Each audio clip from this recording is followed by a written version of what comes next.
All right, everybody. Thank you so much for coming. I'm so pleased. Pete, what did I say? I would be happy if I had 10 people, right? So once again, you outdid my expectations. So give yourselves a round of applause for being here. If I have not met you yet, my name is Denise Van Buren, and I'm currently the president of the Historical Society. I was the president a really long time ago for 5 terms. And guess what? Not only did the Historical Society change, but Beacon has changed a lot too, right? So it's a completely different job. We have 400 members, and we have this great following, and we have people who are thirsty to know more about the history of our great little community. So I applaud you for coming tonight. The magic of Beacon is in that sense of community, right? I was welcomed here in the 1980s, and it's my hometown, even though I didn't grow up here.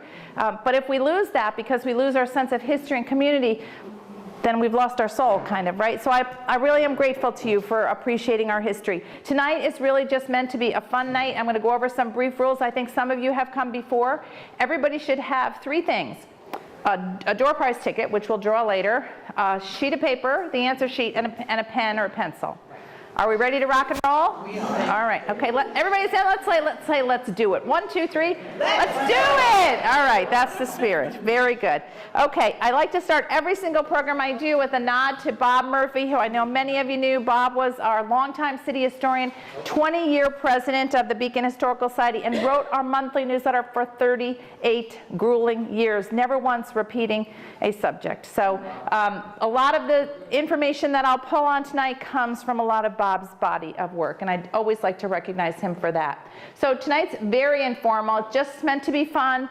It's just another way to talk about Beacon history. Some of you may have been here last year. We did some slideshows. I felt like I was talking to everybody and you were lapsing into a coma. So I wanted to give you an active, an active role and kind of participate in this round. So that's what brought us to a new way to talk about Beacon history. I'm hoping that tonight we have 50 questions that you'll learn at least a few things you didn't know before about Beacon and be reminded of some other things. You need only that pen and that answer sheet. There's just 2 sections, A and B, with 25 questions each, and we take a break in between. If you're that bloodthirsty competitor that came here for some really serious trivia challenge, you're in the wrong place, okay? We just want the beer-thirsty people, not the bloodthirsty. You can team up if you'd like. Some of them in the past have gotten a little team name. We're not really keeping scores, but I know a lot of trivia nights work that way. My favorite was we had a group of young people that called themselves the Dummy Lights one night. So we're not going to do that. And at any time, get up and get a beer. It was very nice of Two Way Brewing to invite the Historical Society to have these presentations, to get out to talk to more people, and we want to make sure we give them some business. No scoring competition, but we do have a modest door prize, and you all should all have a little green ticket for that. Please be patient. After 3 rounds of this, I still don't know what I'm doing. But we learn it as we go. Okay, who's ready to get started? Okay. Do you think it's a little warm in here, or is that me? Okay. Chris or Brett, would you go and just see if there's AC they can put on or something? Is that me, it being a 63-year-old woman? Is it warm in here? It's warm, right? Okay. All right, so with that, let's go. Section A. And I've got a mix, if you've come before, you know, a mix of some multiple choice, some open-ended, some discussion questions, a little bit of everything. Okay, what society was formed at Mount Julian? Technically outside the city of Beacon, but right up the road from it. Was it the Benevolent Protective Order of Elks?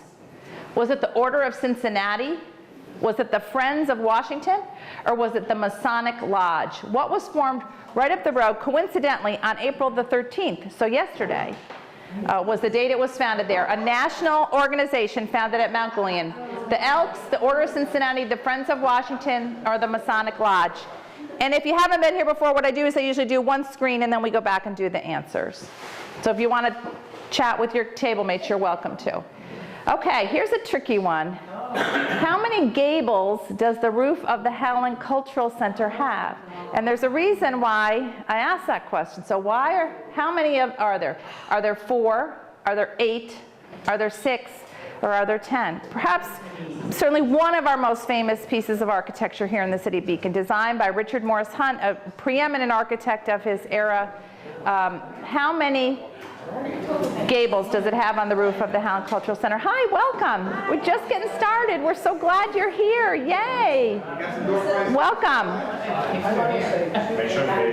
Good. Make sure the baby gets a beer, too. It's really good here, right? So come on in. We're very informal. Why don't we all say welcome to them? 1, 2, 3. Right.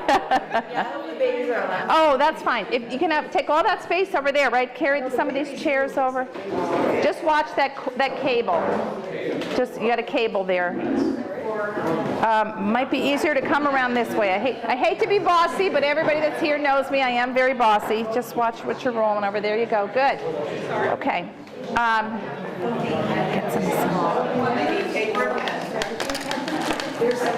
Okay. Here's some pens, and I just really have just a couple of sheets here. Okay, so back to the order at hand.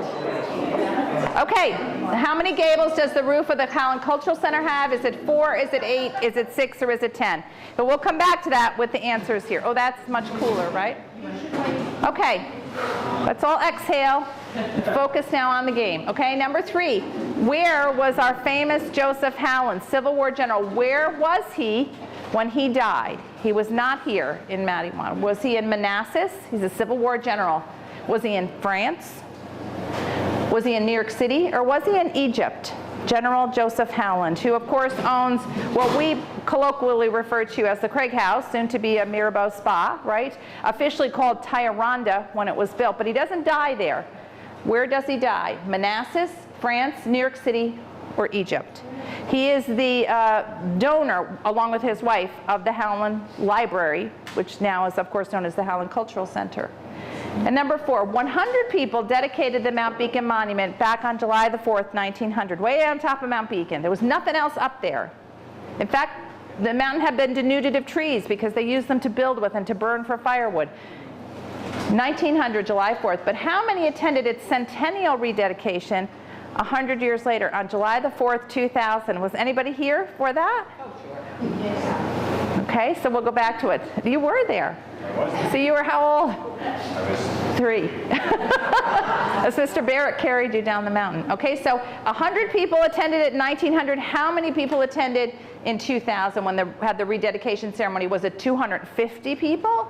Was it 525, 450, or 600 people attended on July the 4th, 2000? Okay, so if this is your first time, you see how easy this is. We have no rules here. You can get up at any time, get a beer, and whatever you'd like to do. Okay, so question number 1. Anybody want to shout out an answer? What society was formed at Mount Goulian?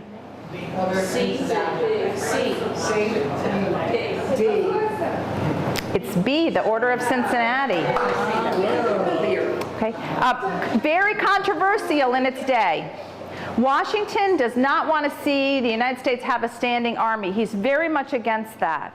He wants, like Cincinnatus, someone from Latin history, to go back to the plow when the war is over. He is very much against an aristocracy made of our most elite military. But nonetheless, General von Steuben, who lives at Mount Goulian here during the American Revolution, forms the Order of Cincinnati here. It is, I'm going to say, and some of you know I'm into genealogical societies, it's probably the most difficult genealogical society to gain entry into because it is restricted to the oldest son of the oldest son of the oldest son of the oldest son of the oldest son of someone who was a commissioned officer on George Washington's staff.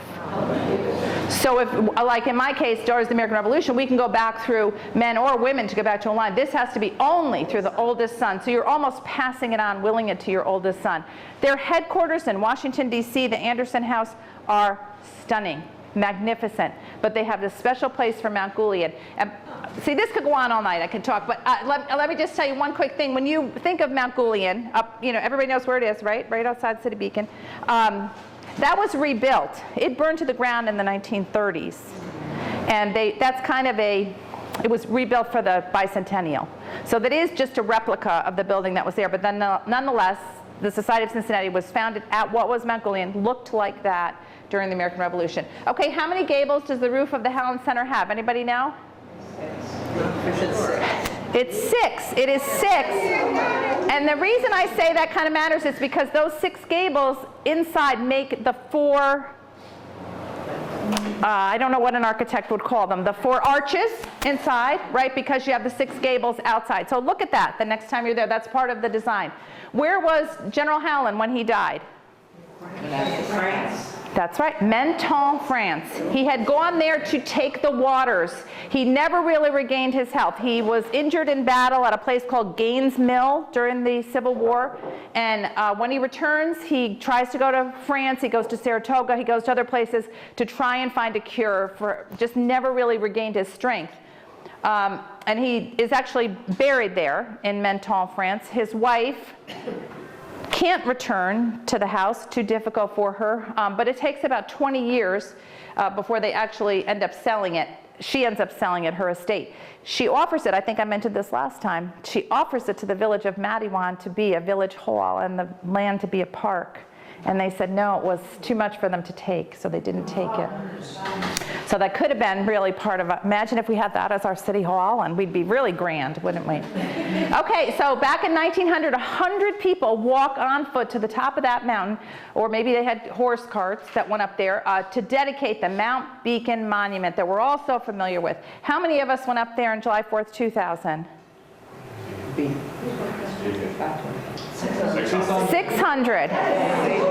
And why do I know that? Because I was in charge of it. I was there. It was my baby, and I came up with this grand idea. I had a copy of the Declaration of Independence, and I had every person who came to the top of the mountain sign it that day, because it was 4th of July. And I was able to, I think we ended up with like 612 people who signed the document that day. So there may have been more, but we know we had at least that. That event almost killed me. Talk a little behind the scenes trash here when you get yourself involved in something and you're over your head. Who remembers the names of the Lesners who owned the radio towers and stuff? Well, they didn't want us to do it. And they were mad, and they tried to discourage me from doing it. They didn't want people up on the top of the mountain. So that morning, they had the gate at Gracie Hedges' house on Mountain Avenue welded shut. And so, yeah, when they knew we had all these people trying to get up the mountain. And so we knew that the famous Luigi Di Dominicus had built the gate. And my ex-husband, Steve, went over to him to his house on Prospect there, and he said to him, Luigi, they soldered the gate shut on Denise. And he said, you want to have the gate open? You ask the man who built the gate. And he came up with all of his equipment, and he soldered that open, and he pushed it open, and we got up there because of Luigi. So every time you think of that monument, think about Luigi saving me that day. He also built for me the base of the George Washington Monument that is at the corner of Washington and Walcott. Denny, did you want to? Have the document? It's given to the Historical Society. So it's hard for me to believe that was 24 years ago. Right? Okay, so you get the gist of this. It's fun, it's relaxed, and we're just talking Beacon history here. Okay, let's go on. The Mount Beacon Incline debuted on Memorial Day of what year? Now, everybody here should know what the Mount Beacon Incline Railway is, right? We've given a presentation. Really, it's our cause célèbre. It was at 1895, 1902, 1898, or 1905. So we got a only 10-year decade there. But what year did our wonderful Mount Beacon Incline Railway, the steepest railway in the world, our claim to fame, debut? Which of these celebrates its centennial this year? Which one is 100 years old? Is it our beautiful Memorial Hall on Main Street? Is it Castle Point VA Medical Center, again, outside the city of Beacon, but really part of our universe, our orbit? The Beacon Elks Lodge? Or is it D, all of the above? Do all of these date to 1924? Okay, at the time of the Revolution, what we know as the town of Fishkill actually had 5 hamlets in it. What were they? Now, of course, 2 were the villages, and well, you know that, the 2 villages. Okay, but it's town of Fishkill now, not just City Beacon, because of course we were part of the town of Fishkill. Okay, including our monument still in the town of Fishkill. But what were the other hamlets that were included in what we know today? And there's another village that should pop right out to you, right? That's the 3rd one. So we got 2 other hamlets you have to come up with that were in the town of Fishkill during the American Revolution. So when you see Revolutionary War documents related to the town of Fishkill, you're going to see references to 5 different hamlets. When the villages of Mattawan and Fishkill Landing finally merged in 1913 to become the city of Beacon, which one of them was larger? And it was significantly larger. Which one of them was larger? Was it Mattawan, which was the manufacturing hub at the base of the mountain, or was it down here along the waterfront where many businesses had grown up because they dealt in river traffic that went down to New York City? Oops, okay, so let's go back. So the Mount Beacon Incline Railway debuts in what year? Memorial Day, of course, but what year? Oh, the baby is crying. Oh, so cute. She's giving you the answer. Yes, exactly. How old is the baby? 9 weeks. Oh my God. That'll be a trivia question in the next installment. Who was the youngest person to have ever come to the Beacon Trivia? 9 weeks. Is it warm in here, or am I having like a menopause hot flash? It's a little warm. Is it on? Okay. Okay, anybody have a guess here? What year? 1902. A plus, who said 02, right? And they had really just broken ground on it the year before. What a remarkable engineering feat. That was back when you could get things done, when it didn't take a year to get your permits, right? Okay, which of these is going to celebrate its centennial year in 24? Memorial Hall, Castle Point, Beacon Elks Lodge, or all of them? All of them. Yeah, so Memorial Hall, of course, is you'll be hearing lots more about this on Memorial Day. They're having big ceremonies for it, but after World War I, Gordon Flannery was ended up being a New York State Supreme Court judge. He was from Beacon, and he was a World War I veteran, and he started a movement to build some kind of memorial and a building for the veterans of Beacon.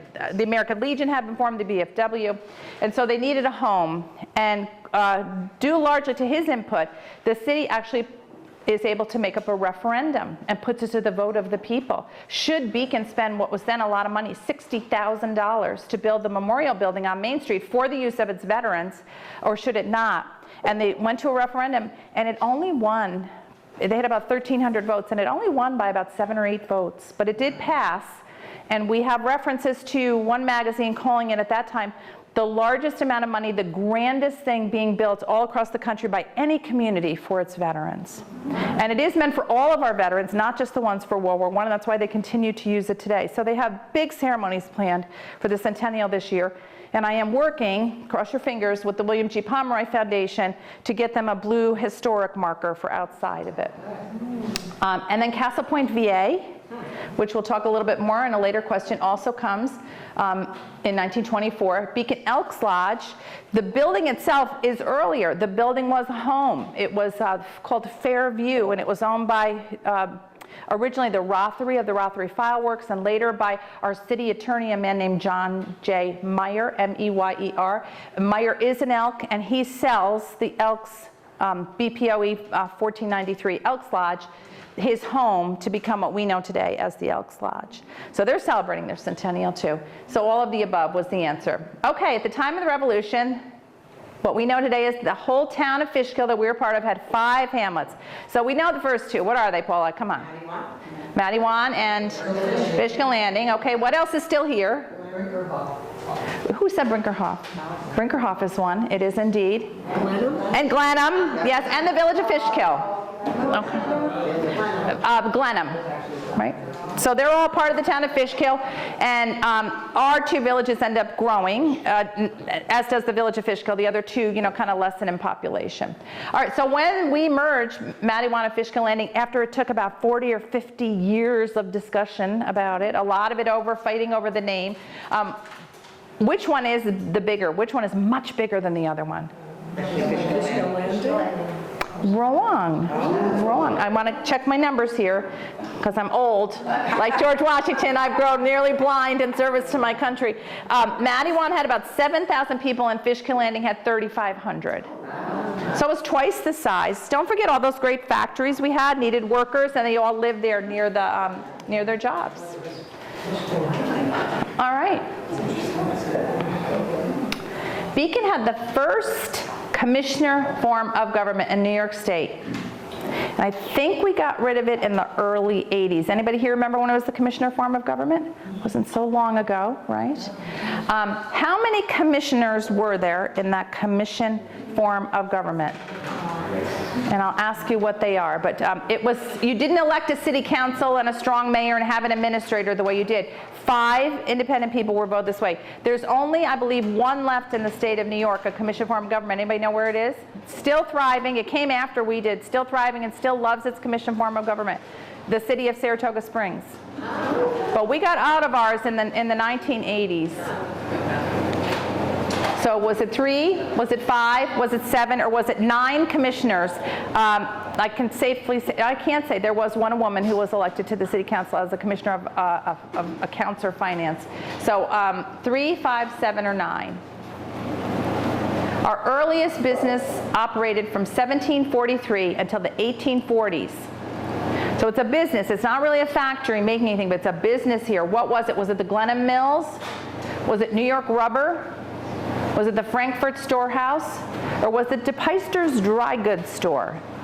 So our earliest thriving business that operates for a century, 1743 to the 1840s, the Glenham Mills, New York Rubber, the Frankfurt Storehouse, or DePeyster Dry Goods? All right, so let's go back up to the commissioner form of government. How many commissioners were there? Denny, you said you remembered it. I was going to say 5. Okay, anybody else have a guess? Bingo. Okay, you were paying attention all those happy years. So let's see how many. There were 5. How many can you name? Finance. What's that? Public Works. Public Safety. Accounts. Remember Joe Gallia was accounts. They did all the billing, all your water bill and your property bill and all that. And then finally you had a mayor, right? Okay, so here in this car are the first 5 elected there. We had an election that July. We're approved in May, and we have our first election in July of 1913, and those are the 5 men who were elected. And this is James Frost, who's our first mayor in the city of Beacon. Okay? Our earliest business, an actual business functioning here, not a farm, but a business for a century, starts in 1743. The Glenham Mills, the New York Rubber, Frankfurt Storehouse, or DePeyster Dry Goods. Anybody have a guess?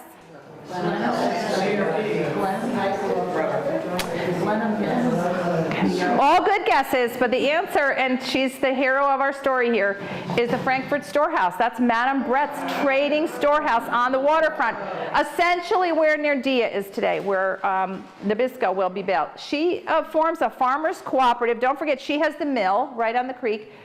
If you're not aware of it, Catherine Brett was incredibly successful as a businesswoman. Some publications called her the first woman realtor in America because she brings people up to buy portions of her land instead of what all the other patroons did in the Hudson River Valley, which was rent and have almost like feudal serfs, and that leads to the anti-rent wars in the state of New York. She sold her property, but she also ground grain for farmers who came from as far away as Goshen. Have you ever heard of the Bull family, like Amy Bull Chris, who was in my lifetime? They have all family records where their family lived in Goshen. They would travel on horseback to the waterfront in Newburgh, take the ferry over, have their grain ground here at Madame Brett's mill, and then repeat it and go all the way back. Can you imagine? So she forms this storehouse with all other kind of farmers who are here who have products like she does. She inherits a third of the original patent. She herself gets about 28,000 acres. Everything we know today out to the Connecticut border, right? East Fishkill, city of Beacon. She has orchards, she has farmland, she does have enslaved people, and she has other farmers who are selling from her lands. But she's so smart. In the Frankfurt Storehouse, I think there were 23 partners in it. Hi, welcome. And we have no rules here. Just find a spot. They're all very friendly, I promise. You just need a door ticket. But she also keeps 2 shares for herself. And she lets all the men have 1 share. She was the only woman, and she's the only one that got to have 2 shares. So we should remember the Frankfurt Storehouse. She's a remarkable example of a woman who succeeded here and really was the founder, the European founder of our country, of our community. Okay, so the Frankfurt Storehouse. Do you want to find a seat? No. You sure? Okay, I'm hot looking at you, but you can keep it on if you want. Okay, excellent. I'm everybody's mother, in case you didn't know. Okay, now we're gonna have difficulties here. Okay, why do we remember William A. Wilson? Was he a casualty of the Civil War? That's what our American Legion Post is, the Wilson Legion Post. Was he a casualty of the Civil War, the Spanish-American War, World War I, or World War II? William A. Wilson. There's your clue. Okay, so hopefully you recognize his uniform. Okay, question number 12. These are our world wars by the numbers. From our little community, World War I, 577 men, and I think there were some women, there were some nurses, but I think these are all military men who served. 577 men served. How many of them died in action in World War I? As did, look at that handsome William Wilson, he died in action, going out into dead man's land, into the dead zone to retrieve the body of his friend from Newburgh, who had gone off to the war with him. Look at his eyes. Doesn't he haunt you? He haunts me. How many of them died in World War I, like William Wilson? And then in World War II, we had 1,700 men and women, for sure, women serving in World War II. How many of them died in action, so killed in action during our world wars? We never want to forget them. And I put this question here as we approach Memorial Day, specifically.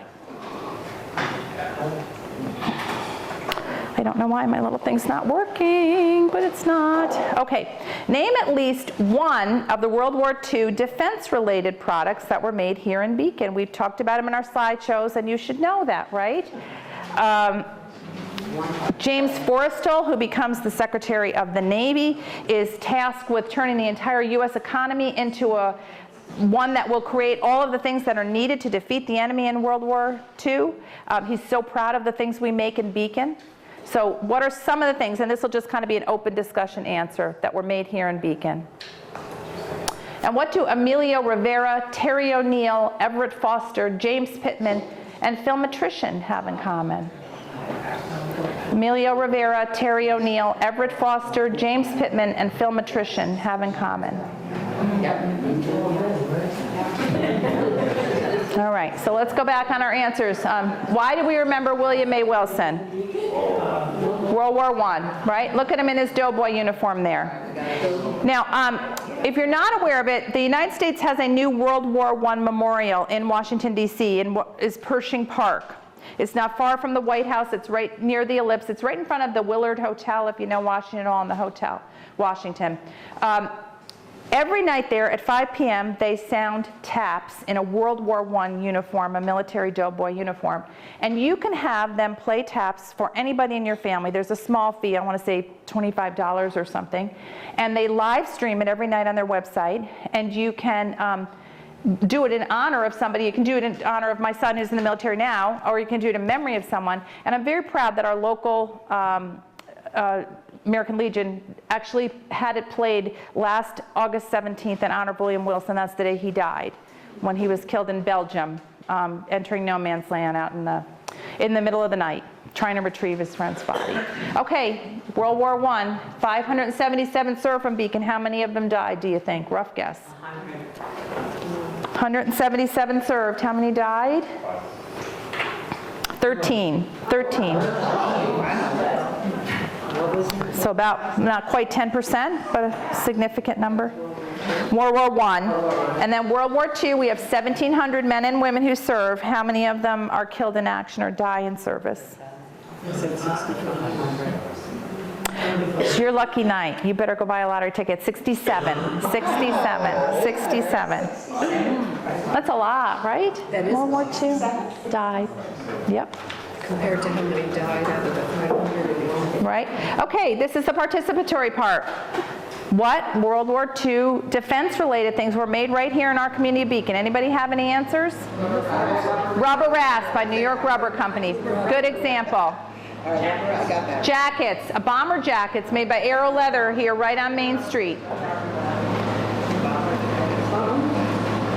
No bombs that I'm aware of. A lot of clothing, a lot of blankets, a lot of flight suit pants and things like that. We did a lot of, I don't want to call it fabric work, but we did a lot of textile industry here. So, but certainly New York Rubber Company was really prominent. Okay, and I'm sorry about my remote not working. And what do all these fine young men have in common? Died in Vietnam. March 29th, if you don't know it, is National Vietnam Veterans Day, and I try to put a post up every year about them. You know, young men in a war that many of us still question and remember as being so heartbreaking, right? Okay. There are more than this. These are just ones that I put up. I'm sorry. Yes, I didn't put up everybody. Okay. All right, number 15. So Beacon Engine is our oldest fire company, formed in 1886. When was its firehouse constructed? So it's formed in 1886. It's Beacon Engine. It's Beacon Engine years before we're the city of Beacon, right? We're still Mattywan and Fishkill Landing, and there's Beacon Engine. When was its firehouse constructed? 1889, 1909, 1899, 1919. Such a great building, right? An iconic building in the former village of Mattywan. Okay. And Beacon Engine, while I'm on them, because I've done Tompkins Hose and I did May's questions and another one, sponsored which of these? Did it sponsor the Beacon Volunteer Ambulance Corps? Did it sponsor Christmas tree sales? The Soapbox Derby? Or all the above? This is all Beacon Engine. And I know we're all of us conflicted about everything that's happening with the volunteer fire companies, right? So I think it's important that we preserve their history together because they volunteered to do so much for us. Okay. Our dummy lights were installed to control traffic. And what else? It wasn't just all about that. Was it to increase safety? Was it to adopt modern technology of the time? Was it to reduce police overtime? Or was it to settle right-of-way disputes in those intersections? Why were those dummy lights first installed? And there were more. There was one, of course, in Bank Square. There was one right at Fishkill Avenue and Main Street, and of course our now famous one. So why were they installed? To increase safety, to use modern technology, be at the forefront of technology, to reduce police overtime, or to settle rights of way of who was supposed to go where at which corner in the intersection. Okay, and question number 18. We had another officer who died of a heart attack after breaking up a fight, but we've had one police officer who was truly killed in the line of duty, shot by someone. Was it Charles Lucy, James Frost, Theodore Moyth, or John Bump? Charles Lucy, James Frost, Theodore Moyth, or John Bump? All right, we ready for answers? Okay. So Beacon Engine formed 1886. When was its firehouse constructed? 1889, like within a few years, right? Right. Beacon Engine Company sponsored which of these things? All of them. So a lot of people remember when Kiwanis sponsored the Soapbox Derby, particularly on Verplank Avenue. But before that, it was actually Beacon Engine that got the Soapbox Derby started. And I remember the Christmas tree sale. Christmas tree sales, which they still were doing. And BVAC started really in where the parking lot is, right? It had been a gas station. And Beacon Engine started the BVAC there. Okay, our dummy lights were installed to control traffic, and what else? Anybody have a guess? C, reduce police overtime. So cars become incredibly popular over a really short period of time, right? And by the way, you didn't need a license to drive a car then. It was just like if you went out and bought a bike now and you got on a bike and learned to do it. That's the way it was with a car. And so they were having all kind of accidents and all kind of experiences with people at intersections in particular. So the city has to put police officers at these busy intersections, and they end up having to pay them a lot of overtime. And so they are looking for a mechanical solution to that, just like we look for scanning, and we're all scanning our own groceries now. That's what the little dummy lights were about in part. And who's our only police officer killed in the line of duty? Charles Lucy. In a terrible, terrible case of a young man who obviously had mental health problems, and shot him from an upstairs window as he approached the house and killed him. What year was that? I will have to get back to you. I should have noted that. Curiosity. Anybody know Mildred Daddario, Barbara's mother? She was, I'm just trying to piece it together for myself. Mildred was probably 80, 90 when I knew her, and she as a child was a witness to it. She heard him yelling. I think his name was Wendell, was his first name. What?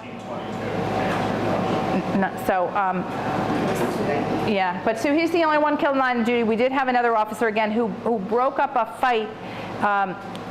Two off-duty military people who were here right after World War II, and he had a heart attack doing that. So if you go down to the police department, they list two who died in the line of duty. But Charles Lucy was actually shot by what was called the madman at the time. Okay, isn't this so easy and fun? All right, the beer is flowing, everybody's happy, as long as the AC is blowing. Okay. Here's my question. Who is she and what's her connection to Beacon? Up on the upper right. Just look at her face. Who is she and how is she connected to Beacon? I'm not going to guess that she was a beauty queen winner. That would not be probably a good guess.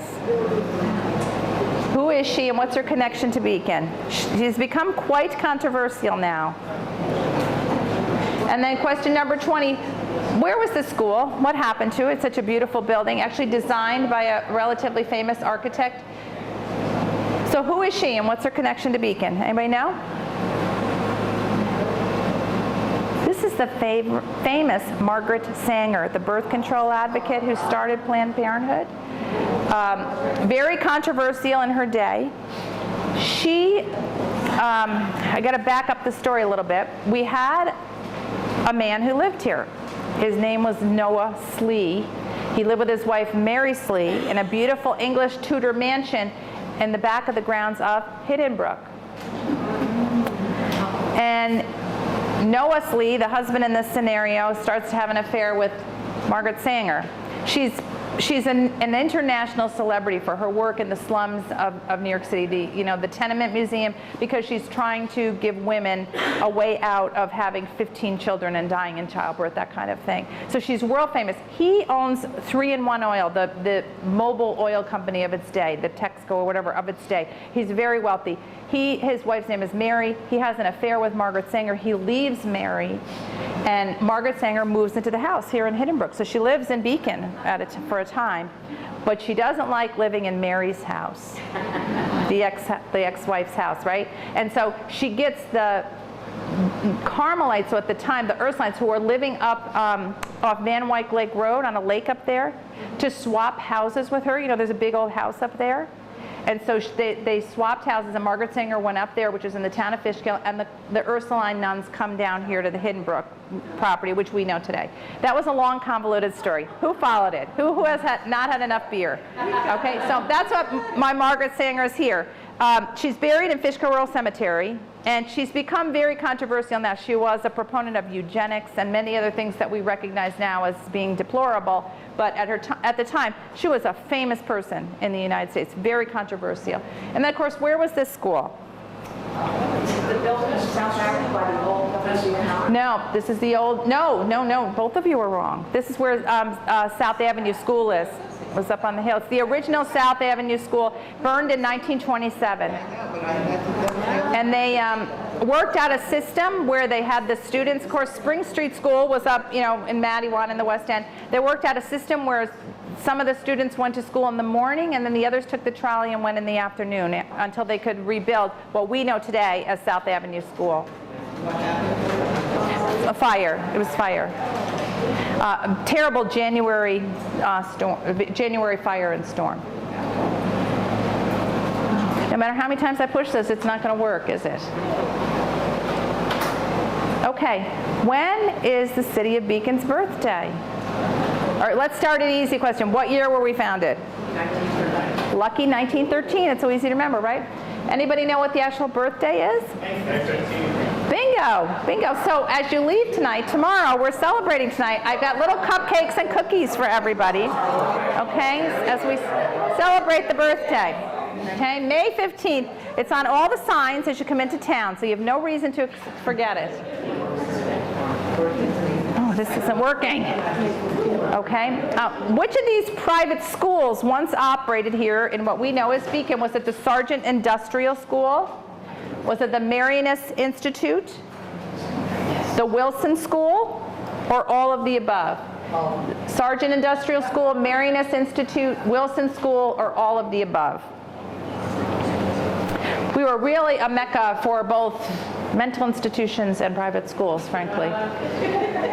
As we said before, Castle Point was founded in 1924 to treat what, though? At one time, it had as many as 600 patients that they were treating in 1924 at Castle Point, which becomes a huge employer here. It actually siphons a lot of employees away from the factories. It becomes kind of problematic because, you know, they're all going to get the jobs at the federal hospital that's being built here. And which of these facilities for the mentally ill operated here in Beacon? Madiwan State Hospital for the criminally insane, Craig House Hospital, Riverview Sanitarium, or DeGarmo Institute? Madiwan, Craig House, Riverview, or DeGarmo? Which of them was operating here in Beacon? Okay, so we all guess, we all know tomorrow is the City of Beacon's birthday, so celebrate in some meaningful way, okay? Which of these private schools operated in Beacon? All of them. Sargent Industrial School was started by Amy Sargent. Oh, look at the baby. Is it a boy or girl? He's adorable. What's his name? Finn. Oh, so cute. What a treat. Sargent Industrial School, she's going to use that to teach largely Irish immigrants who are coming here how to be domestics in a lot of the great homes, the great mansions. You know, before there was the Gold Coast on Long Island, there was the Hudson River Valley, and there were many mansions and many famous families here. And she was teaching, she was giving employment to a lot of the young women who had come, most of them Irish immigrants, how to serve in these houses. The Marianis Institute, you may not realize it, but Sargent School was actually the Marianis Institute High School, and the Beacon City School District building was the Marianis Administration Building. But before that, there was a magnificent home that was there, one of the, Kent homes, one of the Kent sons, William Kent, who was a very established, well-to-do lawyer, had a beautiful, beautiful home there.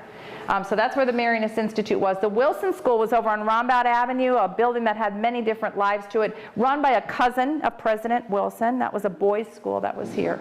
So all of them were here. So Castle Point is founded a century ago to treat this, and at one point it has as many as 600 patients it's treating. What do you think it is in 1924? Chemical weapons. No. Good guess. That is a good guess. Tuberculosis, TB. You know, Yeah.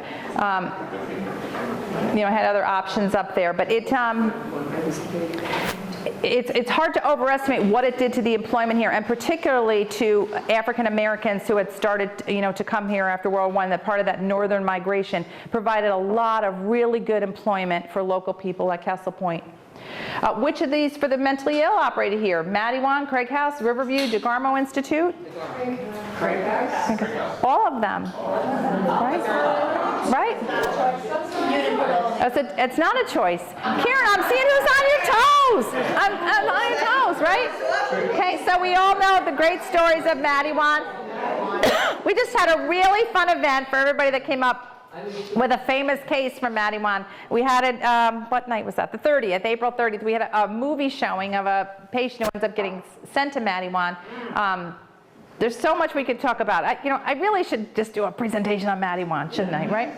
So, and then Craig House, of course, really for the well-to-do, a whole new kind of treatment when the original Dr. Clarence Slocum opens it in 1915, I think. It's a whole new style of treatment. He had learned when he was training in Scotland at a hospital called the Craig House. That's why he calls it Craig House. He started out, he was down in Central Valley. He had a Fallkill Hospital, and Fallkill was where the other one was, but that's why it's named Craig House. And it's going to allow people who are mentally ill to have freedom to walk around and to do all these things. It has a golf course. It has a bowling alley. It has well-to-do chefs. It has horseback riding. This is meant for people like the Kennedys, Henry Fonda's wife, Martha Stewart. Martha Stewart? It was closed well before Martha Stewart was in her heyday. She must have been young, right? So I think it closed in 2000. Zelda Fitzgerald. Truman Capote, Jackie Gleason. So you all know these great stories, right? I mean, it was, you know, we used to talk when I was growing up about the Betty Ford Clinic, right? Where everybody go to the Betty Ford. This was it of its day. The richest man in the world, whose name escapes me, was a scientist who actually came here and died here. It made all the news headlines. I mean, it was well known, well respected. His son Jonathan continued it. Everybody remember Jonathan? Of course, they end up buying a whole bunch more buildings because the business gets so big. They buy Wodeneath. They buy what we know as the Du Bois House, where the McAlpines live, down Dutchess Junction. So really successful. Riverview Sanitarium, equally as successful, in a great big Victorian mansion right in our view shed here on what was Ferry Street. Dr. Lamb was one of the doctors here, and they had, again, well-to-do patients. The woman who writes The Secret Garden. Who wants to help me with her name? But you know who? Hodgson, maybe Frances Hodgson. She is treated there at Riverview Sanitarium. I just did a newsletter on the well-to-do. He's like the wealthiest man in New York City. His granddaughter and her 2 children not only live there, but they live their entire adult lives there. And when they die, they're all buried in St. Luke's, although they have no connection to us. J.P. Morgan. So well-to-do people, again, at Riverview Sanitarium. These are important jobs. And then, Where was the Riverview? it was on Ferry Street, which we lost that during urban renewal. But if you go on our Facebook page, I've posted pictures of it, or just email me after and I'll send you pictures of it. It was really an amazing place. And then DeGarmo Institute was over across from the Forrestal Heights high rise. And that was really, and that was in your lifetime, right? I mean, the building was still there. That had been a Davies estate, had been a beautiful estate in its day. But they did this really innovative treatment where they had people act out their issues in like a theater style setting, and that's how they released it. Like psychodrama, that's exactly what it was. The Marino Institute. Yes, yeah, and so that's part of that here, so. Okay. Which is one is, Was it MARIMO? That's the Craig House that we talked about, Tyrona. That was Howland Center. Yep, the Howlands, yep. Okay, mentioned them before. There he is, that good-looking devil. Oh, yeah. One-time resident of Beacon, if you will. He was one of the most famous men of his day. Who was he and why was he here? This is question 25, bringing us to our first break. Anybody recognize him?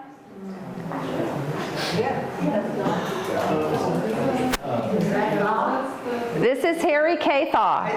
Yeah. So Harry K. Thaw is a multimillionaire out of Pittsburgh, and he marries a woman named Evelyn Nesbit. And after he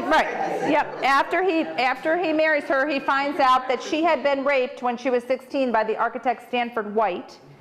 And in 1907, I think it is, Stanford White was a famous architect, designed many famous buildings in New York City, including the original, not today's, the original Madison Square Garden, which had a rooftop garden on it that was a theater. And in the middle of a performance one night, he walked down the aisle, he took his gun, and he killed Stanford White with a bullet right here through his brain in front of 500 people. And he was convicted, and he was sent to Madiwan.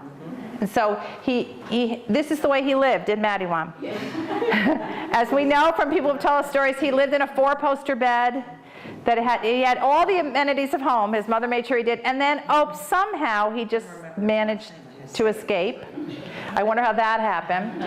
He just like walked out with the milk truck one morning or something, and he went to Canada and stuff. So he does actually come back to the United States. He doesn't come back into the state of New York, so he's never remanded back to Madiwan. But it's quite a story, and that was the movie that we watched. The Girl in the Red Velvet Swing was his wife. Did you say in the brain? Because in the movie it was the three to the chest. That's what I thought the story. Oh, okay. I'm sorry. Maybe I am misremembering that, but I thought it was. But anyway, he shot him in front of like 500 people. So, okay. So that brings us to a break. Anybody want to stretch or go get a beer, or are we good to continue? You all right? Yeah. Okay. All right. You're good sports. Anybody recognize this?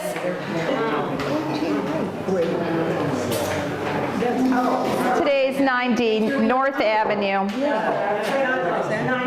Yeah, 19. Is that, that's Ralph's? Ralph Street, yeah. Imagine how idyllic it was, how lovely it was. So, okay, here we go, section B, 25 last questions. Okay, March 1941, so before World War II, Tompkins Place is going to become Beskin Place. Beskin was one of our mayors, of course. Washington Street is going to become Russell Avenue, another one of our mayors. Why did they do that in 1941? There's a specific region. In March of 1941, the city officials changed the street names. Is it Washington Avenue or was it Washington Avenue? It was, well, don't give away all the answers, sister.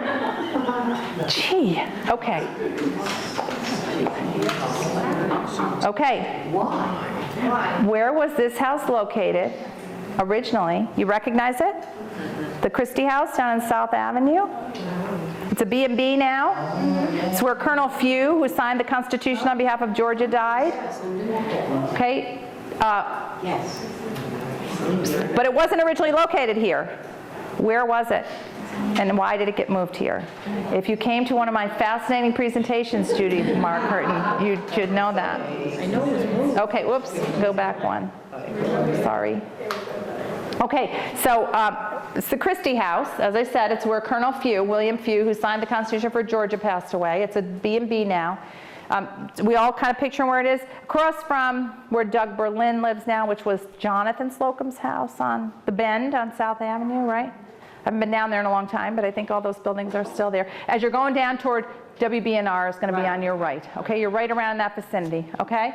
So why was it moved? Where was it, and why was it moved? It was originally located across the street, and behind it was one of our many brickyards. And the foundation for it was becoming undermined. Think about the train there, right, that drops off down to the river. And as they were working on the brickyard, they were taking all that material out of the back of it. The house began to lose, have its foundations be in trouble. And so Dr. Slocum Sr., Clarence Sr., was going to Europe for the summer. And he turned to his son, who was going to take over the hospital, Jonathan Slocum, who some of us remember. And Jonathan told me this story, and he said to him, when I come back in the fall, I want that house across the street. And so they loaded it on horses. We have a picture of it. And they loaded it on like a, the horses pulled it, but on like a flatbed, and they picked it up and they moved it across the street. Neat, right? So, no matter how many times oh, did I skip that one? It's a good thing I didn't even have any beer, really. I was so excited about the Christie House. I just got overwhelmed with it. So what happens actually is that in 1913, we had some matching street names, okay? And it was confusing. They had to sort it out. And so there were two Tompkins streets, so they had to straighten them out. And there was Washington Street and Washington Avenue that had to straighten it out, so they changed the names so that they would reduce confusion, because you'd taken two communities, right, that had overlapping names. So after 30 years of delivery, finally they had enough, and they said, I'm going to do something about it. Okay, very easy to play here now. Who am I? Question number 28. I was an American folk singer, an activist who lived in Beacon. Who am I? Again, lived in Fishkill, but he's ours, right? He thought of himself as ours. He was a member of the Historical Society. He was active in the town board. Okay, I was known as Mr. Vegas. And I was the resident magician at Caesar's Palace. This is a big deal, okay? If you've watched the Godfather series, Caesar's Palace, these things, this is a big deal. I made friends with the rich and famous from 1966 to 1991. He was the resident magician, and he was, they called him Mr. Vegas, but he was born in Beacon. Who am I?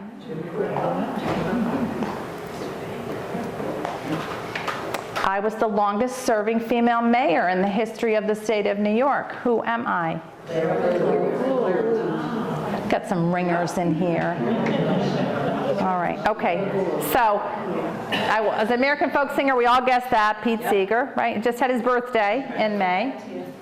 I was known as Mr. Vegas. I was Jimmy Grippo, who was born here in Beacon. And look him up. like, it's the weirdest thing. He was Mr. Vegas, okay? And he looks like Mr. Vegas. He was Emilio Bettina, the lightweight heavyweight champion of the world. He was his manager. And he even hypnotized Jack Dempsey once, and there's pictures of that. He was really a huge celebrity. And was on Vine Street. Yes, yeah, the Grippos, yeah. I'm friends with Grippos, and my son was friends with Grippos, but they live down the street from us, but I don't know if they're related. I'm gonna. Yeah, they didn't go like, hey, baby, let's want to play some craps. So, okay. Okay, and of course we all know and love Clara Lou, who I've lost track, but must be going to be 98, 99. Wow. She got an August birthday. I don't think she's going to be 100, but she is up there. And I have a friend who goes in twice a week and helps her with her bills and talks to her. She has nursing care service, but she's pretty well with it. So we're very fortunate to have had her in our life and her leadership. So we did Who Am I? Where Was I? Showing you some pictures now. You ready? Where was I? Don't shout this out, Paula. You know all the answers, for God's sakes. Write it on your piece of paper. Where was I? This is question number 31. Where was I? Oh, 31. We're going. Okay. Here comes number 32. Where was I? Where was I? Where was that magnificent house? Where was I? And finally, question number 33, where was I? Obviously, all three of these are gone, because I got them in past tense. So, anybody recognize this? A+ for the teacher. The house down near Tuck Tape, right? The DePeister house down on the creek, okay? Turned into tenement housing, and actually the Papulas lived there when it was tenement housing. But this is the house where Alexander Hamilton lived when he lived in Beacon. Where he's doing a lot of his writing, because George Washington is right across the river, of course. 1740s, 1750s, Madame Brett's nephew, Abraham DePeister, builds this classically Dutch house with a gambrel roof. It is lost in 1954. Atlas Fiber tears it down in 54, the same year that the Madame Brett homestead is saved by the Melzinga chapter of the DAR, just too much for them to save both of them. So what a big loss for us. Beautiful setting on the creek and a great historic home. Oh, and then anybody recognize upper right there? Stank Avenue. Good guess, but no. Dennings Point, who said that? This is the famous Presqu'île. So well before it's known as Dennings Point, it is called Presqu'île, which in French means almost an island. And this is the Dennings home on Presqu'île, this beautiful home. They had orchards, they had farmland. We have pictures of it where it was all open farmland with all kind of crops growing on it. And I think in the early 90s, it went through several owners. No Stingpin Ticket Company owned down in there in addition to the factory. And then the state of New York buys it in the early 90s, and it's been a park ever since. But that's the beautiful house that was there. Isn't that a beauty? And then finally, the bottom right, anybody recognize it? Is that the one that used to sit by 84? The one that's not way back? Okay, shame on us for letting these pass, but shame on us for letting this be torn down 2 years ago, okay? This beautiful home, Helen Ziak, for any of you who know Helen, who's just a wonderful, sweet person. This was her family's home, and I'm drawing a blank on what her maiden name was. But the people who own the Key Foods bought it and hoped to put something else in there and tore it down. Right on 84, as you were getting on 84 onto your right, you know, the big, they kept it, they grew all kind of vegetables. They took in borders, they took in family members of people that had patients at Castle Point. They did a lot of odd jobs around the community. They were a big family. That, you know, this is all I'm getting from Helen. She gave me the pictures, but So it was on Route 9D here? right at the entrance, turning into, if you were going to make the right to head at Van Ness, the corner of Van Ness. Okay. Yep. Before you turn on to 84. Yep. It had a big lawn, and the grandmother, Helen's mother, lived to be like 98 or 99, and she used to mow the lawn. Anybody remember seeing that out on ride-on mower all the time, right? She kept it beautiful into her 90s. What are they doing with did it there? What did they tore it down, but no. So other owners had been trying to put a hotel in there, and I think there were concerns justifiable about traffic at that intersection is tough. But for God's sakes, I would have gone back to work. I'm retired to buy that house if I had to, right? That's a damn shame. That's gone. And 2 years. May is National Historic Preservation Month. Let that be a reminder for us that it's very fleeting. If people don't step forward, like I said, the Madam Brent Homestead was bought by the Melzinga chapter of the DAR. Homes like these are lost in our community. When you lose homes like this, you lose your identity as a community and your sense of history. Okay. Now, back in the Golden Jubilee of 1963, nobody here is old enough to remember that, but the men in Beacon were urged to do something, and don't shout it out, Paulette. Don't shout it out. I know it's tempting, but all the men did something together. The ladies wore bonnets, but the men did something. What was it? And who was the queen of the Golden Jubilee? I think she just passed away, actually. Isn't this fun? Okay. If you're following my Facebook, everybody here, I'm never going to speak to you again if you don't follow my Facebook page, okay? Beacon Historical Society, because I put all this stuff out there all the time. Okay. Who was Bobby Kramer? Everybody in Beacon should know who Bob Kramer was. Firefighter. Who died? She can't help herself. Okay. Okay. What famous explorer lived in Beacon? What? We had a famous explorer who went to Labrador and Newfoundland and other places and was really well known as an explorer. And he lived in Beacon. We know it as the Dia Art Museum. Everybody should know this. Okay, everybody should know this. What was it originally? How long is the Fishkill Creek? Fishkill Creek was the power of the village of Mattawan, this huge industrial complex, right? All those factories we have because of the Fishkill Creek. It starts in Unionvale and it empties at our property here in the Hudson. But how long is that Fishkill Creek?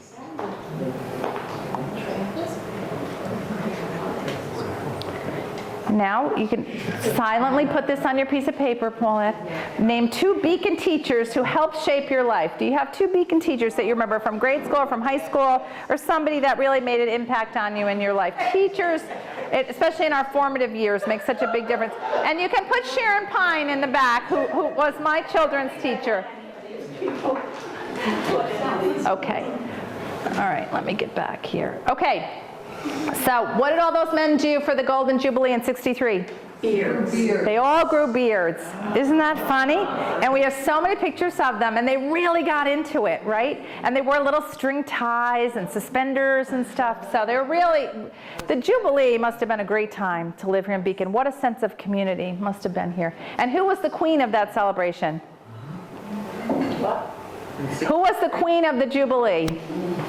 She's tied a ceremonial bow at Chestnut Street, which is where Rite Aid is, right? Is that right?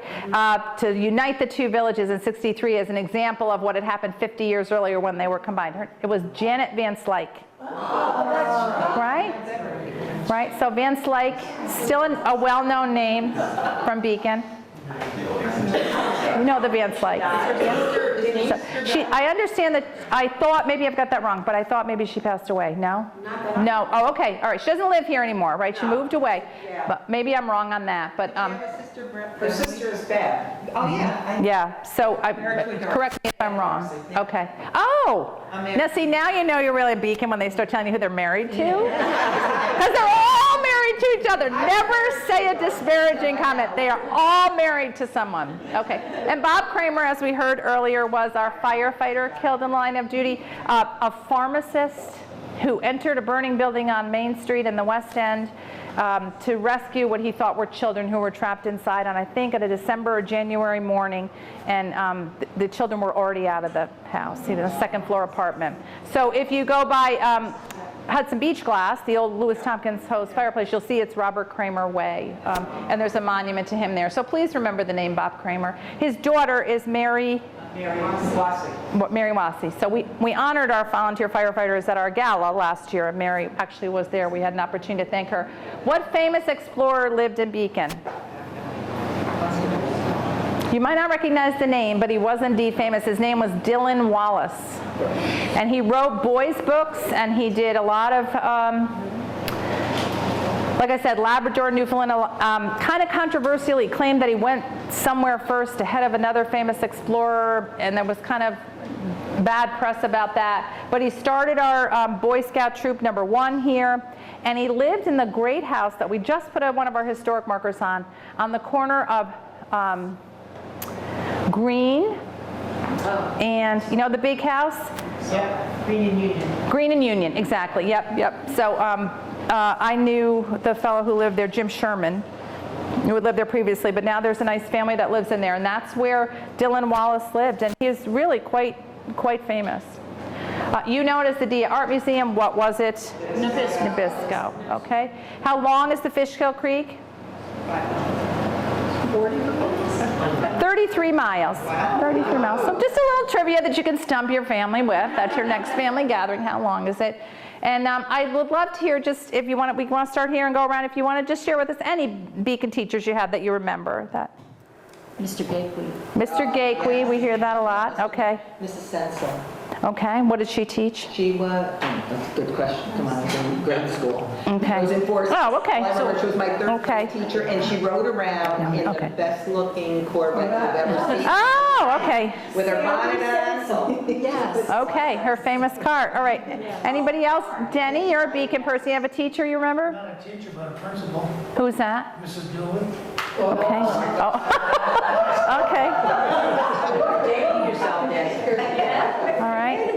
Anybody else? Oh. South Adams. South Adams. Oh, okay. All right. Okay. The Pines. How about you? You have any?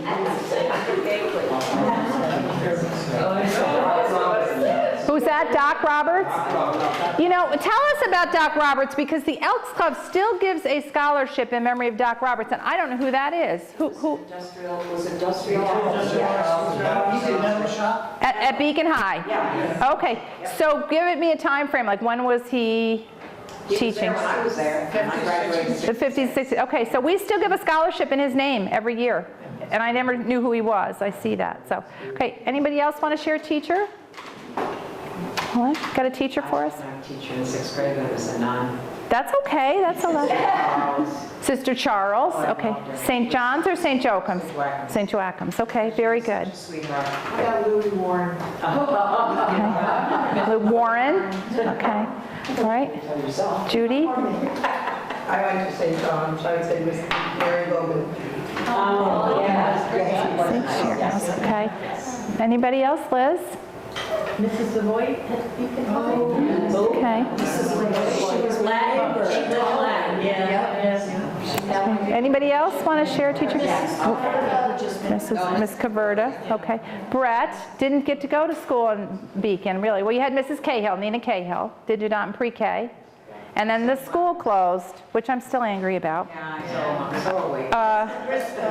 just said that to Sharon before. I'm so mad about that. And he ended up at St. Mary's in Fishkill. But Is Eva Steph the teacher? From Sergeant School. She wrote a book. oh, okay, okay. Denise. About all the wonderful children she had in her class, probably. Yes, yes. Teacher, we have to say Jane Way. Jane Way. She was the cashier, the cafeteria, the custodian. Okay, Jane Way. Does that mean a lot to all of you? She says not a teacher, but Jane Way. She had to remember. So. Everybody knew Jay White. All right. Okay, we're in the home stretch. Our last 10 questions, everybody. Thank you for being such good sports. What year was the Beacon Historical Society founded? We just had our birthday on May the 5th. What year were we founded, our little historical society? Was it 1960, 1983, 1976, or the year 2000? We've come a long way. Where would you find Burnsville? Write this on your paper. You don't have to shout it out. Write it down on your paper. Now I'm channeling the teachers, right? So, okay. Where will you find the donkey slide? What is that? The donkey slide. Oh, you know that. You know that. Denny knows it. Denny's going to answer it.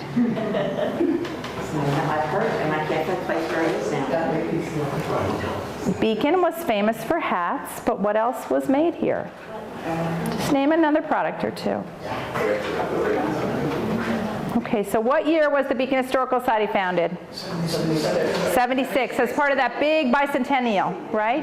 And we are hoping that there'll be a reigniting of interest in America's 250th anniversary. The Declaration of Independence, of course, would make it that 2026. So the Historical Society actually is working with other entities in Southern Dutchess County, what we're calling the Rombout Precinct, which was what it was, to do some programming in 26 to, again, reignite interest in the founding of our country and the important role that the town of Fishkill plays, right, in that. Where will you find Burnsville? Down by South Avenue. Down by South Avenue, right? So I just actually, we did a little exploring, my husband and I, down in Burnsville, because the state of New York had done a survey in the 1970s of historic buildings, and there were two that they couldn't say whether they were extant or not. They still were here. One was a barn up at Hidden Brook, where we just were last week, and that was gone. That had come down in the interim. And the second was a home in Burnsville that was still there. It had been a little store at one point. So a lot of history in Burnsville. And in the little cemetery in Burnsville that's there is where you will find the grave of Roger Brett, Madam Brett's husband. He was knocked over the boom of his ship at the mouth of the Fishkill Creek. He had an enslaved person there with him who brought him up the hill and buried him in that cemetery. He had a headstone there for quite some time, but I don't believe you can still see that. So that's the Burnsville Cemetery. There's a barn in that place. In its place, yeah. I mean, it's not a whole. That's, yeah. We have a cemetery committee, but if you're interested in volunteering, we're always looking for people who will help us with our various committees. There are times we've done tours and we have a brochure about all the famous people who are buried here. That'd be a good program, right? Buried in Beacon. Okay, where will you find the donkey slide, Denny? It's the road that takes you from the reservoir and the summit of Mount Beacon. Yeah, right? No. So do you remember in our presentations when we talk about all the activities that were up at the mountain, there were donkey rides there. And so I presume it came from that. They must have had them slide down when people were going up and down. I don't know, but. It's a bend, and there's, when I was going up there, I mean, there's no guardrails or anything. No, There's and it's lot a of stones And where it's stuff steep, like that. yeah. So, how many of you have walked up to the top of Mount Beacon? Just a show of hands.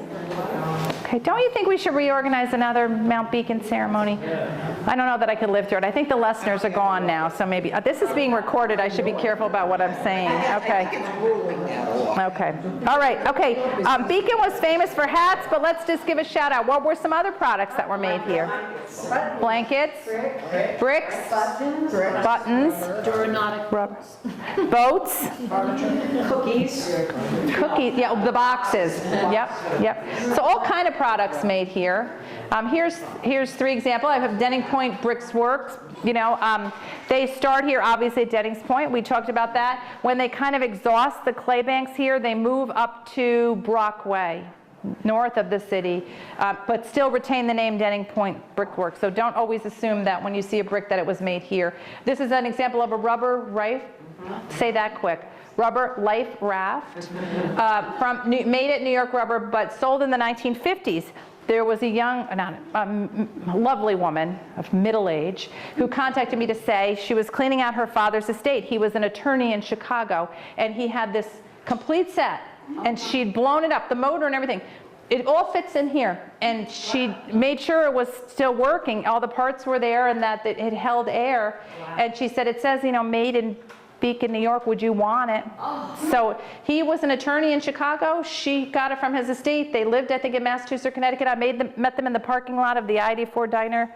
We did like a little drug deal there, and that's how we got that. So it's kind of neat. And this is a pair of pilot's pants that were made at Bobridge here during World War II.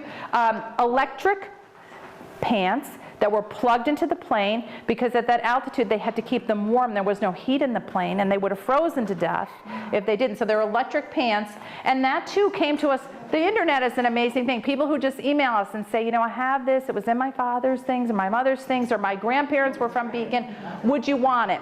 That's great, but now we have a collection that is growing and growing and growing, and we have a 3-story home, but we have a collection of thousands of things now.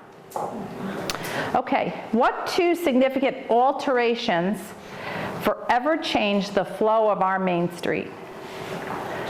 So don't two things happened to our Main Street that really changed the way people access our community.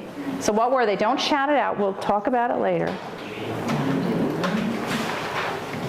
What happened every night atop Mount Beacon at 9:30 sharp in the summer months? 9:30 every night on the top of Mount Beacon. Excuse me, every Saturday night. Every Saturday night on the top of Mount Beacon, something happened at 9:30 sharp. And Judy, you better get this. Okay.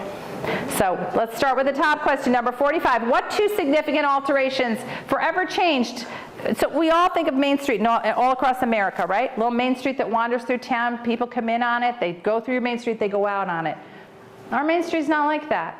It starts at 9D and ends up at the dummy light, right? So what were those two things that were done to it?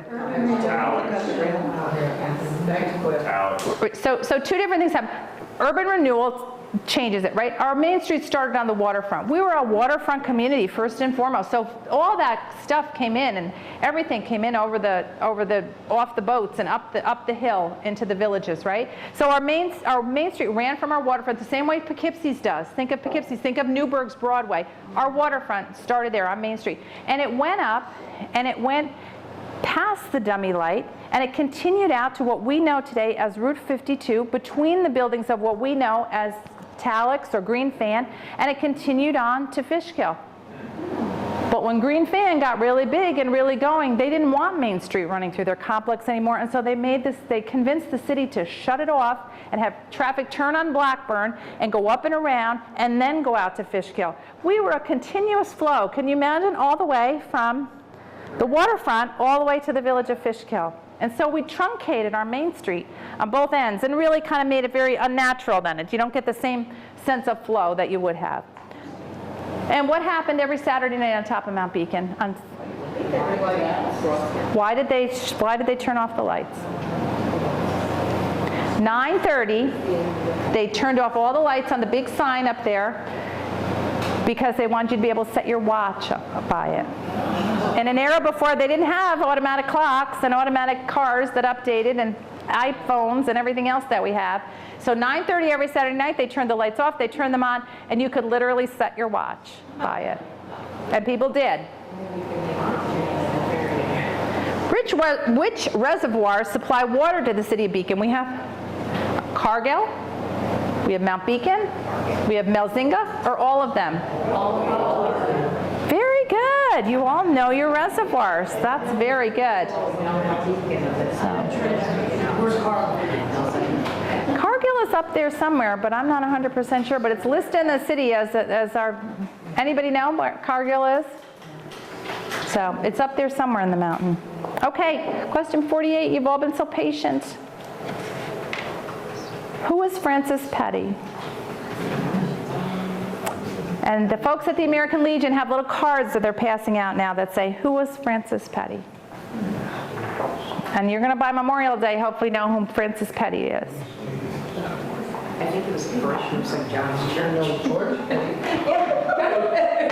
Francis Petty was a war hero. He was shot down over, I want to make sure I get the right, it's not Palau. He was shot down, and you're going to remember this. He was a member of Tompkins Hose. There's a monument to him outside of it. He went to Beacon High School. I want to see where he was shot down. New Guinea, okay, in World War II.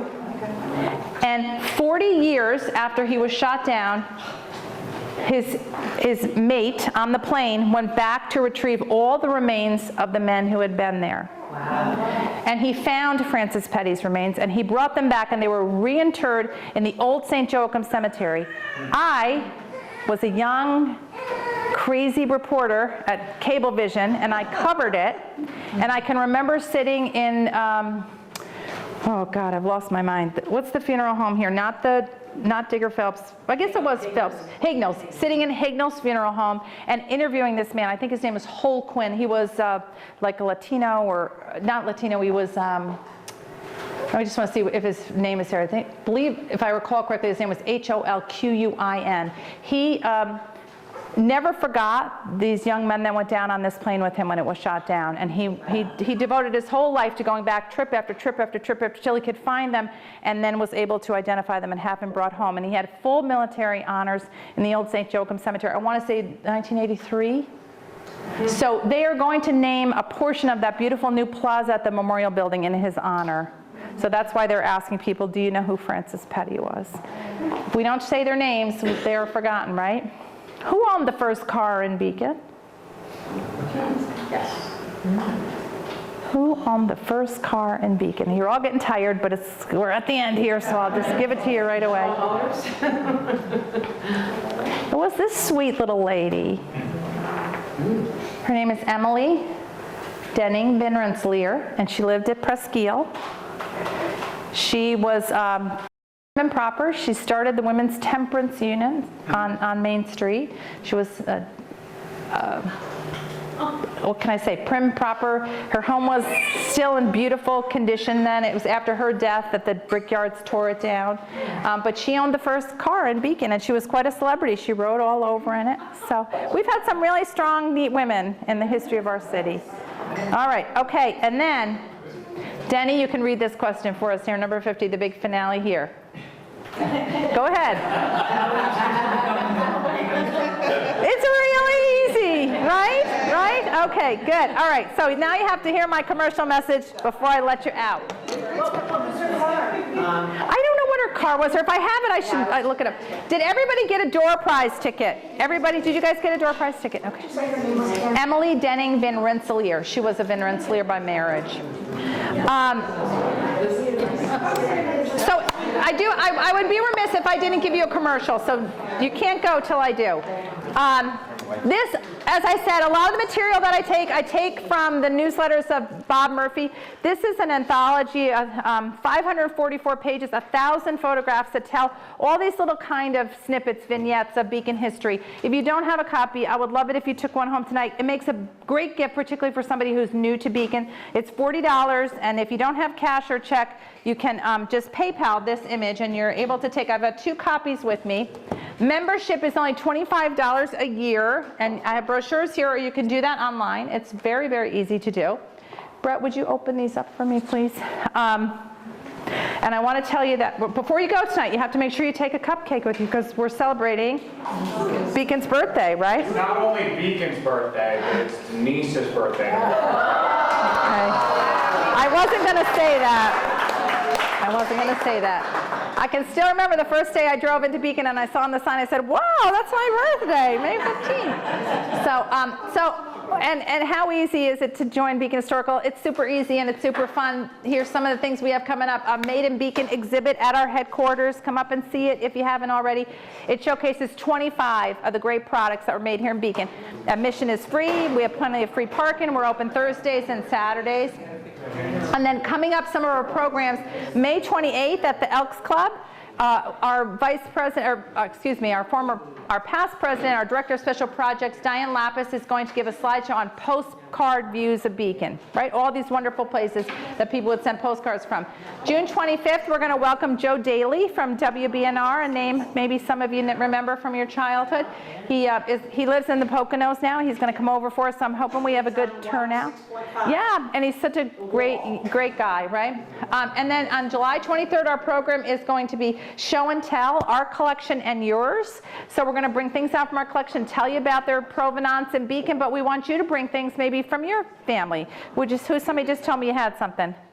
You're going to bring the plans. You're going to bring, right, this schematic. So we're just going to have some fun with things from your collection and ours. And then on August 27th, some of you may have gone with us last year. We're going to take the ferry again, like we did last year. That's August 27th. And What is the show and tell? 23rd, July 23rd. This is August 27th, Ferry to Newburgh. This would be a colon, and that signifies, it modifies the phrase that follows. We got a date. Okay, who's with me? Okay. Anyway. Aren't you glad you're not? It doesn't have a date. No, right, that's up until August. That doesn't have a date. This is our dates going down here. Okay, so back to August 27th. We had so much fun last year. The ferry is such an important part of our story here. One of the longest running ferries in American history, from 1743 until 1963 when the bridge opens, right? And then when it reopens, it's not the same, right? That same visceral, passionate connection we had to our ferry. But we still like to do this every year. So last year we rowed it over. We had so much fun. We had dinner at Billy Joe's and we just rowed it back. And it's really fun. And we will donate your ferry ride back and forth if you want to come with us. And this year, instead of a program, because it was a little bit difficult to hear the speaker last year, I'm probably going to pass out some little questions or cards or do some Beacon history there that night too. Okay, so I'd love to have you as part of this. Again, it's only $25. You get our fabulous, fascinating, well-written monthly newsletter that I do every month. And then we have our programs, and we have our great collection. We have special events, like our Beacons of History event. We had our movie event. We try to make history fun. And all are welcome. It doesn't matter if you've lived here your whole life or you just moved in last week. We just want to share Beacon's story with you. So before you are unleashed on your cookies and cupcakes, please take anything you want because we don't want to bring them back to our house, right? Any questions or comments? You're just really tired of hearing me talk. Okay, good. You take a picture? Okay. Chris, let's take a picture of me with all them in the background, right? You can all be like pointing at me, right? Okay, because you know my Facebook page. All right. Do some thumbs up. Yes, how about some thumbs up, everybody, because we had a good time. And the baby! We had the baby! Yay! Finn, he's got his thumb up. Okay, sorry. Here we go. Finn's got his thumb up. You missed it. Okay, here we go. Very nice. Okay. Thanks, everybody. You're good sports. I hope you had a good time. So we are going to have another program in September, and you will not hurt my feelings at all, but I'm going to ask you a candid question. Would you prefer that we go back to a slideshow type of experience, or do you like this format of Beacon trivia? So you won't hurt my feelings. Who? This is fun. Because I'm going to come back and do one in September and October. So I try to just work in a little history. I had a couple people say to me, "Oh, I don't know any trivia. I don't want to come." And it's not a trivia, right? It's not a competition. It's just about little facts of Beacon. So, all right. Well, you didn't help me with that answer. What good are you? All right. Okay. Thank you all so much. Yes, Denny. Oh, the door prize. I'm sorry. And our door prize tonight is an actual 1963 Jubilee booklet, which has a lot of Beacon history and ads in it, a lot of photographs. You'll see the man with all the beards, and it's a really fun thing to have. Okay, so that's our door prize. You got the phone still, right? Okay. Paulette, since you knew so many answers. I did tonight. You did, and you couldn't help yourself in sharing them with the rest of us. I was shocked at myself. All right, let's see what we got here. Got to put my glasses on. All right. A Beacon Jubilee booklet from 1963. How many years ago was that? Who's the math major here? 61.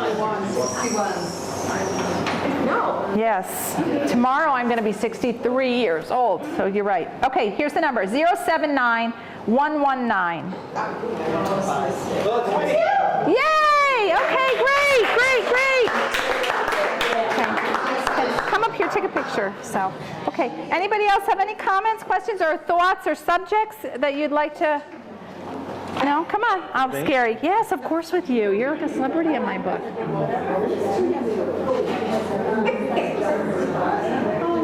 Thank you. And thank you for bringing your parents tonight. Thank you. It's very nice of you. I'm glad you like it. Good. All right. Let's give one last round of applause for the folks at Two Way Brewing who have us, right? So. All right, Chris.